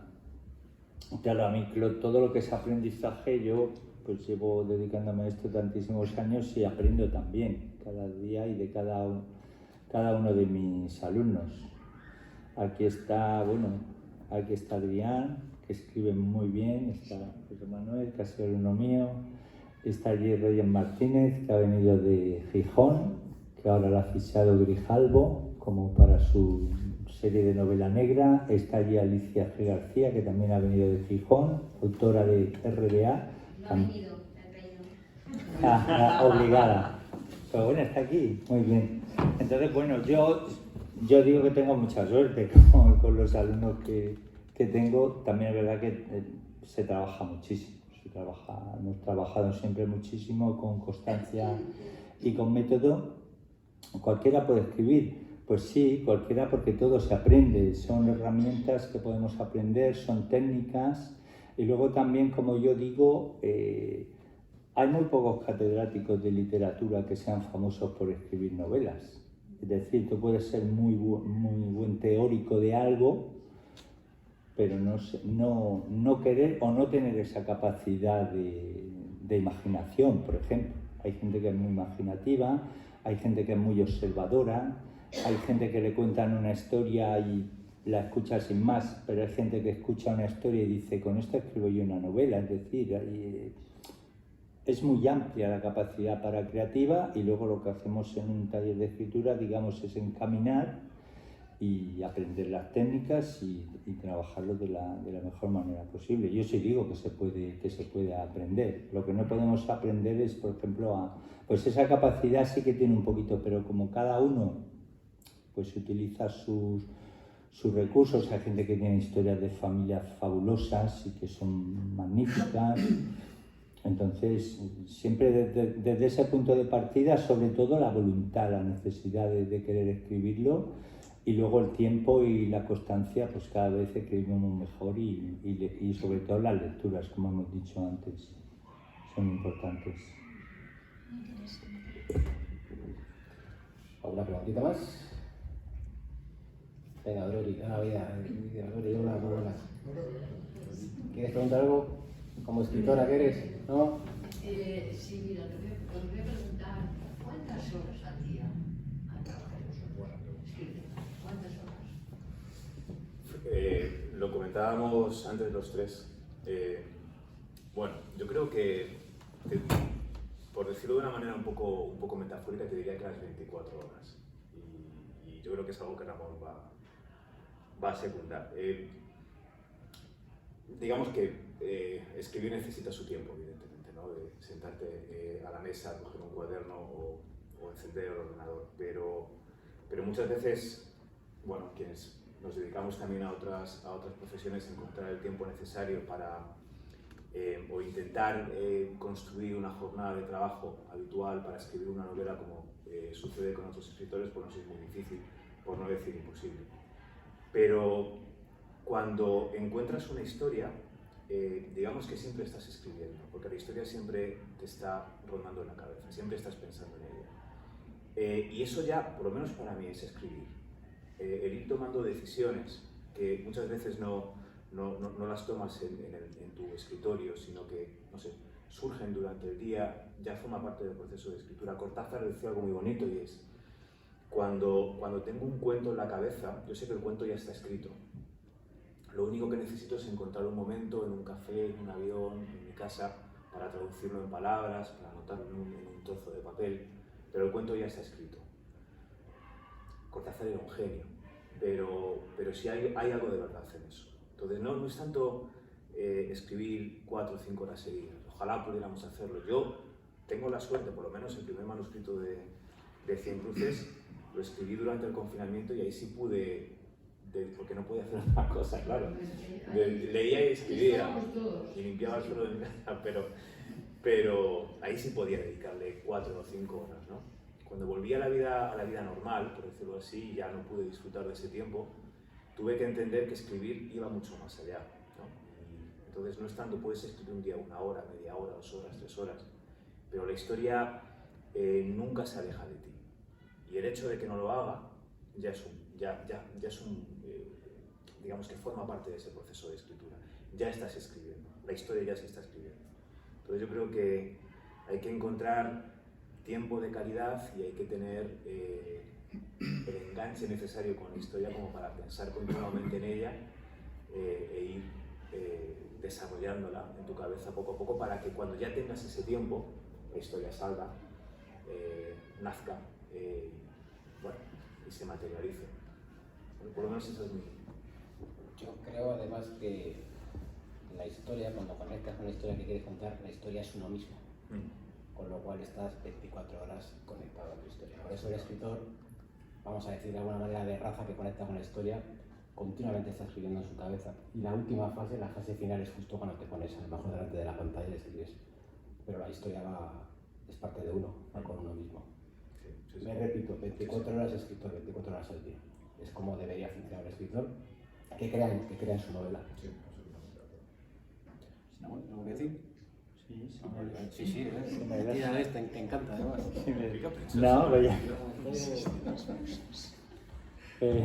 No, bueno, yo voy a contar lo que pasa, por ejemplo, con los alumnos cuando empiezan o que empiezan a escribir, que claro, tienen mucha ansiedad por la forma, por el papel, por rellenar folios. Entonces a mí me ocurre que muchas veces le pregunto, me dicen, tengo una novela, estoy escribiendo una novela. Vale, ¿cuántas páginas tienes? Y a lo mejor me dicen que llevan 50 y no llevan nada, porque si no han hecho ese trabajo que hemos dicho antes de estructura, de madurar bien la idea, de mapa, aunque sea mínimo, puedes encontrarte que cuando lleves 60 no tienes consolidada la historia, no tienes consolidado todo y no tienes nada. O bien lo tienes que romper, o bien tienes que empezar de nuevo. Pero a veces yo le pregunto a un alumno, ¿cuántas páginas tienes? Y a lo mejor me dice, bueno, pues llevo 2, llevo 3, y a lo mejor lleva mucho más que la otra persona, porque sí que tiene las cosas muy claras y sí que tiene todo, digamos, la base, el fundamento para escribir, para darle forma. Y luego las ideas, lo que han dicho ellos, es muy importante, que no nos damos cuenta de que el acto de escribir no es solamente rellenar folios o escribir, pasar pantallas en el ordenador. Las ideas las podemos tener 24 horas. Las podemos mantener mientras vamos en el transporte público, mientras hacemos la comida, mientras planchamos, mientras caminamos. A mí, por ejemplo, cuando las etapas que corro son etapas muy productivas, porque la mente está ahí como pensando siempre en esa novela que tenemos, en esa, o relato, o en una historia, y van surgiendo ideas, y bueno, esas ideas luego las anotas, pero realmente sí son 24 horas en el sentido de que cuando tú tienes la idea ya en la cabeza, en la mente, la tienes continuamente. Y luego de repente pues surge, vamos, un trabajo que estás haciendo sin ser consciente, incluso cuando estás soñando. Muchas veces te levantas, tienes una idea, un problema en la cabeza y te levantas y sueñas algo y te ha dado la solución. O sea que incluso durmiendo podemos estar trabajando también, creando. Digamos, había un poeta que cerraba la puerta de su habitación y ponía, el poeta trabaja, y se iba a dormir. Hay una idea, al hilo de esto, a mí hay un concepto que no me gusta asociar a la escritura, que es el de jornada de trabajo, o trabajo en sí mismo, ¿no? Y es esa idea de, bueno, es que para escribir una buena novela uno tiene que ser, evidentemente debe ser disciplinado, uno tiene que disciplinarse con su propia historia. Pero para mí, si digo que no es un trabajo, miento, porque es un trabajo, evidentemente, te supone un esfuerzo enorme. Pero al igual que cuando terminamos nuestra jornada de trabajo, habitualmente desconectamos, cerramos la puerta de la oficina o del puesto de trabajo e intentamos olvidarnos, cuando escribimos eso no sucede, porque es imposible. Y eso va más allá de definir la escritura como una pasión, porque nos puede apasionar el trabajo, pero es distinto. Es como si la cabeza funcionara sola. Esto contaba, había un escritor que decía que él cuando, no recuerdo el nombre, pero bueno, creo que, no sé si era García Márquez o Carpentier, decía, yo puedo preparar, vamos a decir, mi jornada de trabajo, por utilizar ese concepto, aunque no me guste. La noche anterior yo me voy a acostar, duermo, sueño, me levanto por la mañana y el trabajo se ha desbaratado. O sea, sé que la historia tiene que ir por un rumbo distinto o por un sitio diferente al que yo había concebido la noche anterior. Eso el trabajo no lo da. Entonces yo creo que escribir es algo que va más allá. Uno siempre está escribiendo. Lo que decía José Manuel, cuando tienes una historia y la historia te atrapa, cuando sientes la necesidad de escribirla, no desconectas. Es imposible hacerlo. Estás pensando, buscando soluciones, la estás imaginando. Incluso cuando te atascas, te bloqueas durante el proceso. A mí me sucede que hay veces que no encuentro la frase. O no logro imaginar la escena, o no logro imaginar lo que yo quiero escribir. Lo que yo hago, no sé lo que hacéis vosotros, ¿no? Yo me levanto, me acuesto en un sillón y cierro los ojos. Y ahí intento ver, intento observar esa escena. Para mí eso es escribir.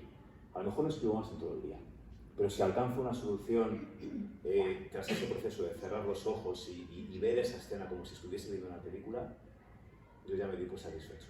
Entonces eso va más allá de esa disciplina formal que defienden muchos escritores y que evidentemente es necesaria, sobre todo, como decía José Manuel, en esa última fase. Yo creo que es algo que nos trasciende, por lo menos para mí. Pero yo creo que tiene que ser distinto el que solo se dedica a ser escritor al que tiene un trabajo y escribe. Sí. Claro, uno que es escritor solo pues puede estar todo el día escribiendo, pero uno que tiene un trabajo... Bueno, pues pero tiene tantas horas. incluso cuando estás trabajando en otra cosa, siempre estás pensando en la historia. Todo lo demás, hombre, no voy a decir que sea secundario, pero sí juega un papel distinto. Siempre, bueno, necesitas regresar a la historia. Y para mí ese es el proceso para construirlas. Puede ser un escritor, no voy a decir a tiempo completo, pero sí un escritor sin otra profesión, por decirlo así, sentarte frente al ordenador durante 6 horas sin escribir absolutamente nada. A veces a mí me sucede cuando trabajo. Yo puedo estar delante del ordenador intentando escribir, no sé, un texto jurídico, una demanda o algo y no me sale. Y estar 3, 4, 5 horas y no me sale, ¿no? Yo creo que escribir es algo menos mecánico y más pasional, más interior que todo eso. Yo siempre digo, porque muchas veces a los escritores se nos pregunta si se puede vivir de la escritura, y yo siempre digo que sí, y por lo menos en mi caso, porque a mí personalmente escribir me da la vida. Entonces sí, yo vivo de esto, vivo con esto, o vivo gracias a esto, vivo gracias a la literatura, más allá de que la hipoteca de mi casa se me la pague otra cosa. Pero yo creo que escribir es algo más irracional. Es racional, evidentemente, porque responde a un proceso técnico, creativo, pero es irracional por lo emotivo y por lo alocado que es muchas veces escribir una historia, ¿no? Por esa manera de sentirte completamente atrapado por unos personajes o por unos escenarios y no poder abandonarlos, más allá de que no estés sentado frente al ordenador o con un cuaderno en la mano, ¿no? Creo que, no sé si Reyes o Adrián tienen alguna pregunta, ¿puede ser? Sí. Adrián. ¿Ellas? ¿Eh? Yo quería preguntaros, no sé si José Luis has autoeditado algo, aparte de lo que tienes editado con editoriales tradicionales. Entonces es casi me vengo con los tres, ¿no? ¿Qué te aporta esta editorial nueva, Velasco, y qué te aporta la autoedición? Dínoslo al resto para ver ventajas y desventajas de una manera de publicar y de otra. Sí, bueno, yo autoedité la primera novela, la segunda la publicó una editorial tradicional y la tercera también. Bueno, son formas distintas. Yo debo reconocer que la primera novela no la quise autoeditar. Era mi primera novela, pero de alguna manera necesitaba quitármela de encima, por decirlo así, y acudí a la autoedición. Muchos autores lo han hecho a lo largo de la historia, muchos autores lo hacen. Es una forma distinta, simplemente. Yo creo que la autoedición, yo me siento muy cómodo con Velasco Ediciones. Lo digo con absoluta honestidad. Sé que esto se está grabando y que nos va a escuchar en algún momento, pero lo digo ya de antemano, pero lo digo con absoluta sinceridad. Ramón y yo tenemos la suerte de tener a un editor que, sin haber escrito la historia, es posiblemente o tiene un sentimiento más perfeccionista que nosotros, incluso. Y durante el proceso de corrección lo hemos comprobado, ¿no?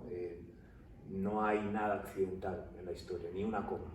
Y eso es algo muy bonito, ¿no? El emprender un camino con un editor a la antigua usanza, como se hacía antes, como muchos autores lo hicieron con Jorge Herralde, con Carlos Barral.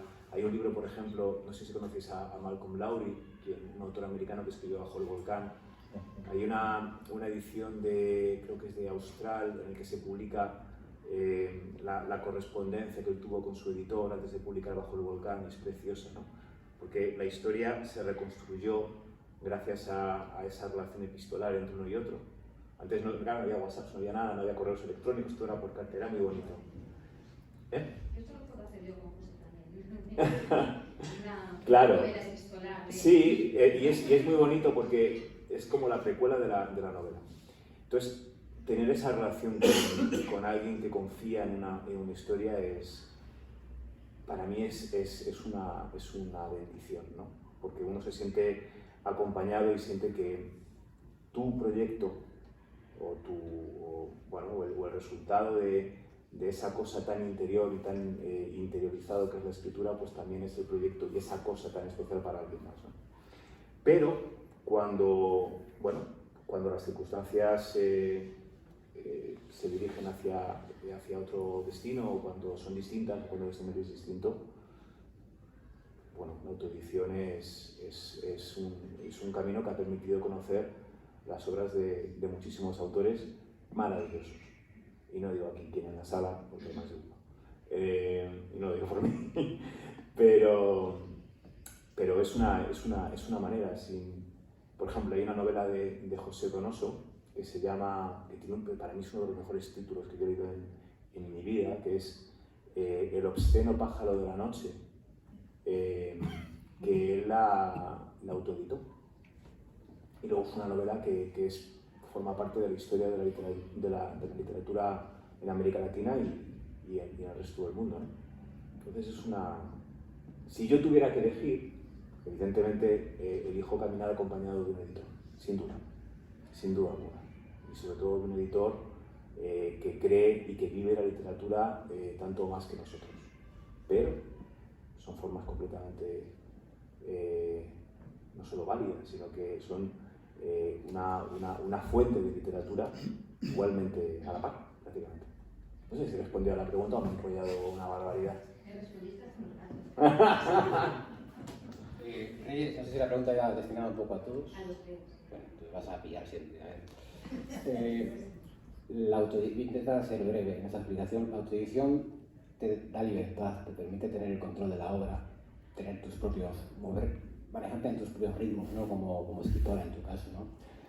La edición tradicional lo que te permite es una mayor visibilidad siempre y cuando, y creo que esto es importante matizarlo, siempre y cuando la apuesta de la editorial tradicional sea fuerte, haya una inversión, te permita estar en librerías. Si eso no sucede, a título particular, creo que no tiene tantas ventajas la edición tradicional porque no dejas de estar cediendo tus derechos por un porcentaje de derechos de autor además muy pequeño y además durante muchos años, con lo cual edición tradicional sí, por supuesto, pero edición tradicional de calidad que te permita una proyección como autor. Si no te la permite y has cedido y perdido los derechos durante X años, creo que la autoedición es una fórmula perfectamente válida. Sí, coincido.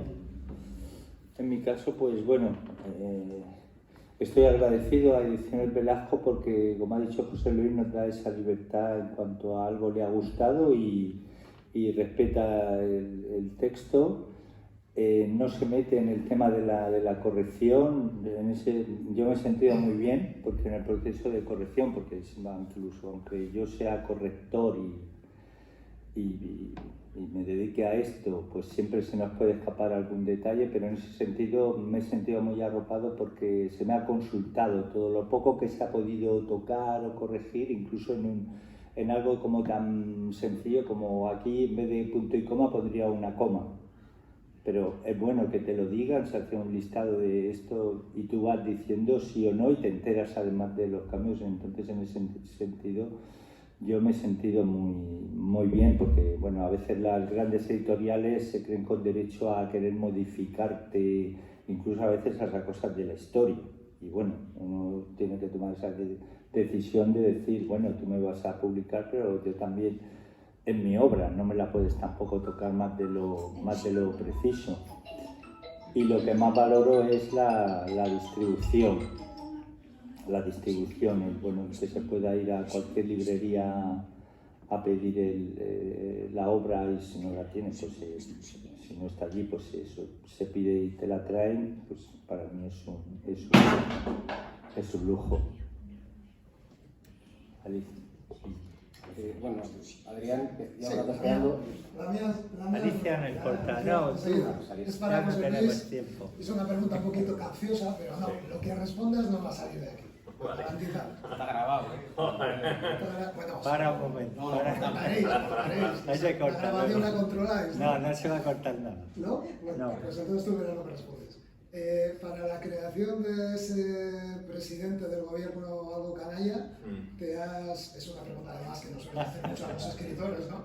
¿Te basas en conocidos, te basas en gente popular, en gente para tus personajes? No es esa la pregunta a ti, es más concreta. Sí. Para ese personaje del presidente canalla, ¿te has basado en nuestro presidente del gobierno o en alguno de nuestros presidentes autonómicos actuales o pasados? Voy a empezar a sudar. Es una pregunta a la que no puedo responder, pero no sé si así estoy respondiendo. No, vamos a ver. Yo necesito poner cara a los personajes. Ponerle una cara. Hay veces, bueno, que sirve con alguien de, no sé, voy a decir alguien de la calle, no lo voy a decir así. Pero yo necesitaba en este caso a un presidente que tuviera unas determinadas características físicas. No iba yo tanto por las físicas. No, pero sí, pero fijaos, los presidentes, nosotros tendemos a, y no voy a ir por las ramas, os sabía tampoco te voy a responder explícitamente, pero evidentemente nosotros cuando construimos un personaje y le damos unas determinadas características físicas, siempre, pero juegue el rol que juegue, sobre todo cuando es el protagonista, siempre nos gusta pues, que sea un personaje con cierto poderío físico, ¿no? Porque le permite abarcar la historia y tú lo imaginas mejor. Si dijera, hombre, aquí en este caso pues al presidente actual, pues sí, físicamente es verdad, es un tipo alto, corpulento y... Tiene presencia, ¿no? Tiene mucha presencia. Pero no, en cuanto al fondo, no. El presidente, es más, podría decir que hay más de mí en él, sin yo ser presidente ni tener ninguna parcela de poder, que del presidente. Es decir, si yo viese a Pedro Sánchez no podría interiorizar tanto en él como para construir un personaje. O sea, yo creo que cuando construimos psicológicamente un personaje hay algo más. No sé qué exactamente, o sea, no sé qué nos permite penetrar en un personaje y conocer su psicología. No sé cómo lo hacemos, evidentemente. A mí, por ejemplo, cuando leo a Dostoyevsky me sorprende esa capacidad de no sé, quien haya leído Crimen y Castigo, pues comprobará que el personaje de Rosumini, que es el protagonista, ¿verdad? Si no estoy equivocado, el nombre del personaje. es brutal psicológicamente. Es imposible que copies a alguien de quien solo ves de quien solo tienes la apariencia, ¿no? La imagen externa. Entonces, podría ser, pero no. O sí, pero no. No sé si te estoy respondiendo a esto o me estoy yendo por las ramas. No, bien, bien.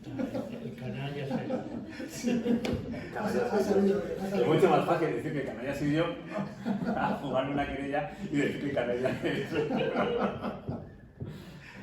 Alicia creo que tenía algo que preguntar. Bueno, primero me voy a meter un poco con vosotros y luego segunda pregunta. Qué mala A ver, es sois. que aquí os vemos hasta aquí atrás de y yo y estamos chismorreando un poco, porque lo que contáis de escribir es como muy bucólico, es todo súper bonito, cuando tengo una idea me voy al sofá y estoy reflexionando, se nota que no tenéis adolescentes que preguntan la cena, la comida, la ropa del deporte del día siguiente. Que bueno, a ver, es bonito, pero no es así, ¿eh? O sea, que los tres son unos privilegiados y es más complicado encontrar tiempo para escribir que No, todos. bueno, Pero una vez que ya tenéis una novela muy chula, y la de los dos, a mí me interesa más la otra parte, porque a mí además es la parte que no me gusta. La parte de cómo hacemos o cómo hacéis para que esas novelas lleguen a los lectores, la parte de la promoción o la parte de, digamos, de la venta. ¿Eso supone mucho esfuerzo? ¿Os gusta? ¿No os gusta? Bueno, sí. Hombre, a ver, a mí lo que me gusta es escribir. Eso es así. Y por cierto, en alusión a lo que decías, a título personal por lo menos, tampoco tengo tanto tiempo como el que me gustaría para escribir. Es verdad que puede ser un proceso visceral, que te ocupa todo el día mentalmente, pero luego puedes escribir, a lo mejor tienes media hora al día, una hora, no, se lo comentaba antes a ellos, además. Y en cuanto al marketing, al proceso de promoción de la novela, tiene su aquel, tiene su gracia, te das a conocer, compartes con los lectores, pero también hay ansiedad, ¿no? Puede llegar a cansar. Creo que la mejor herramienta de marketing, en mi opinión, es escribir la mejor novela que tú puedas. Y eso es lo que te va a permitir llegar a los lectores. Si la novela es mala, lo tienes muy complicado. Si la novela tiene fondo, tiene fuste, yo creo que es como llegas a los lectores. Y evidentemente luego te tienes que poner ante ellos, promocionarte en redes, en presentaciones, en lo que corresponda. Pero bueno, ya digo, para cerrar mi comentario, a mí lo que más me gusta es escribir. La fase promocional es algo que tienes que hacer porque te toca hacerlo.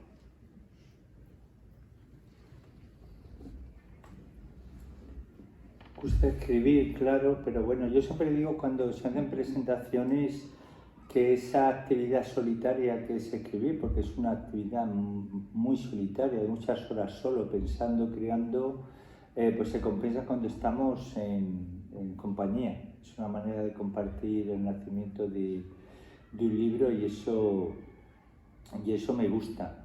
Antes, por ejemplo, la pregunta de que he estado 30 años y qué hubiera pasado si yo publico esta novela hace 30 años, pues probablemente hubiera sido mucho más difícil que ahora. Hemos de pensar que hace 30 años creo que no teníamos teléfonos móviles, o si... 30.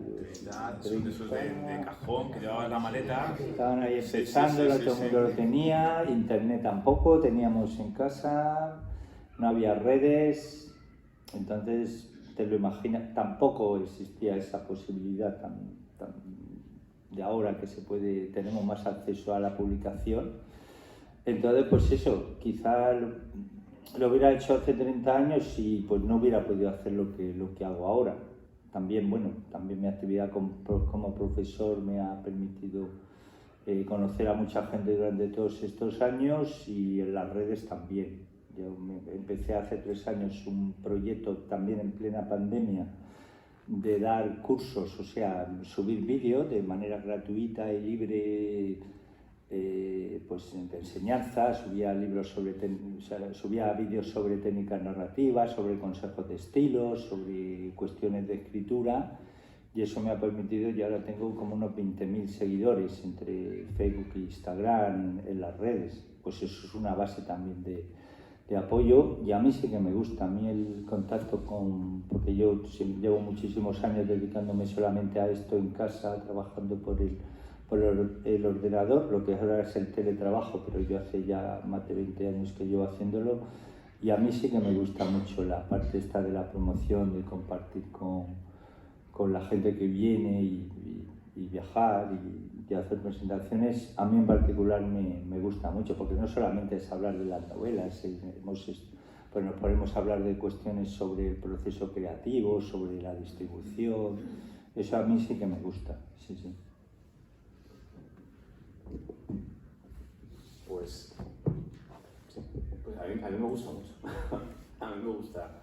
Soy la oveja negra del grupo. Sí, no, pero a mí me gusta, porque si no, ¿a quién se lo voy a contar? Porque a mi madre no se lo puedo contar esto cuando le digo, ¿de qué va la novela, hijo? ¿Cómo lo llevas? No me escucha ya, entonces la única manera de compartirlo es así. No, a mí la promoción sí me gusta, me gusta viajar, me gusta conoceros, me gusta...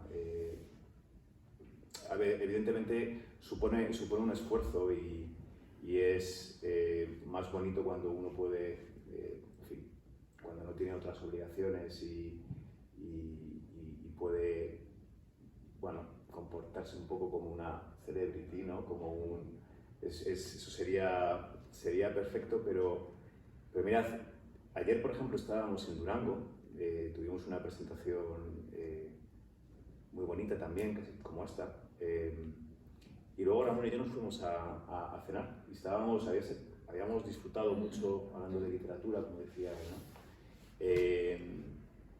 Y disfrutamos tanto del momento previo, porque estábamos riéndonos cuando íbamos de camino a la librería, en el durante y después, ¿no? Yo creo que eso es dar a conocer algo, el poder compartirlo, ¿no? El ver cómo la novela crece de alguna manera, más o menos. Podrá tener más éxito, menos éxito, mayor audiencia, menor audiencia, ¿no? Pero yo creo que ese proceso es muy bonito, forma parte del bagaje. A mí me gusta. Yo debo reconocerlo, así, con los ojos cerrados. Bueno, ¿alguna preguntita más? ¿Hay más preguntas, su señoría? ¿No? Bueno, pues más preguntas. Pues gracias por estar aquí. Esperamos que hayáis disfrutado y bueno, los autores quedan a vuestra disposición si queréis charlar con ellos o que firme las novelas regularmente. Así que nada, muchas gracias.